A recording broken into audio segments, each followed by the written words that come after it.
حالا شده از معصومیت چهرهتون سوء استفاده کنید؟ بارها آره ناچار. یه دونه‌شو بهمون بگید. حالا من با یه دوست عزیز هومن کیایی نازنین داشتیم رفتیم سر فیلم برداری، دیرمون شده بود. من تو اتوبان ساقه فکر کنم 180 تا 190 تا داشتم میرفتم که برسیم به موقع که قر نشنویم سر کار.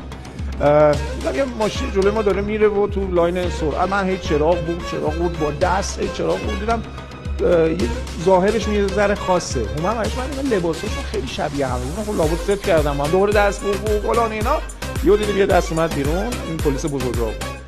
گفت بزن بغل. من تقریبا 1 کیلومتر ازش فاصله گرفتم، انقدر سرعتم زیاد بود تا بتونم ترمز کنم برگردم تا رسیدم به در حقیقت ماشین. برگشت منو نگاه کرد، گفتم گواهینامه کارت ماشین لطفا. گفت جان؟ گفتم گواهینامه کارت ماشین لطفا. 180 تا انداختم پشت سرت، دارم چراغ میزنم بود میزنم آروم برو اینجا اتوبان مردم. گفت خیلی پری. اونجا تغییر چهره دادم و تمام معصومیت از دست رفتم برگشت چشام. چه حاضر جواب، چه در لحظه